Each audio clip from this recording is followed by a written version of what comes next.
Week 5 NFL, let's get to your previews, your opening line report. Indianapolis at Denver. Javonte Williams out for the year for Denver, but yet the line still at 3.5, 3 and a hook. Wow, Indianapolis must be bad. Matt Ryan fumbles every single week.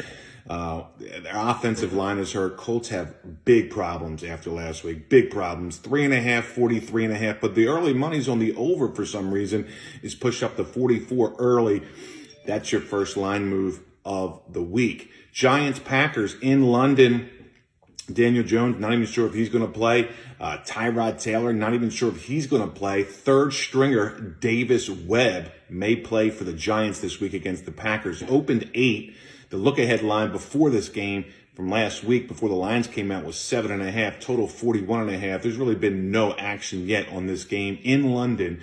Giants and Packers.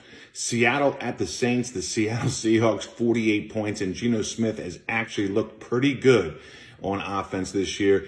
This has been a big move, and Seattle's been, their defense is horrible. So if their offense plays well, it's just up and down the field. Total 43.5. It opened up to 45.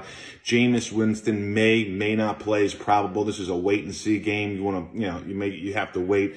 The Saints, turnovers, penalties, fumbles, the quarterback situation. I mean, Mike Thomas is hurt for Kamara's a little nicked up. So Saints -5, 43.5 is the total. Hasn't moved except for the over early. Houston at Jacksonville. Look ahead line was 7. It opened 7 and 44.5.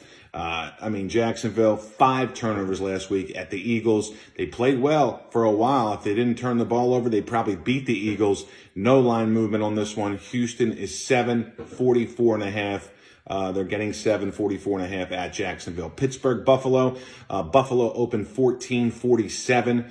The look-ahead was actually 13 a week ago, but Pittsburgh looks so bad. Their secondary's hurt. There are injuries in the secondary. Minka Patrick's hurt. Terrell Edmonds is hurt.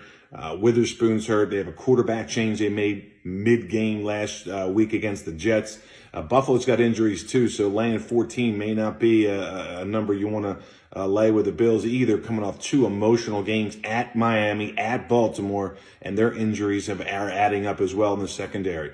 Atlanta at the Bucks. Falcons, the only 4-0 team against the spread this year. Perfect.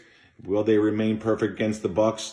Cordarrelle Patterson, whatever his name is, 200 yards again last week on the ground against the Browns.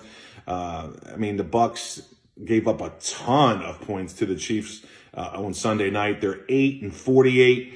Last year in one score games, the Falcons were great, and they're doing it again this year. They were 7-2 last year, and they're winning again. I told you they can ball.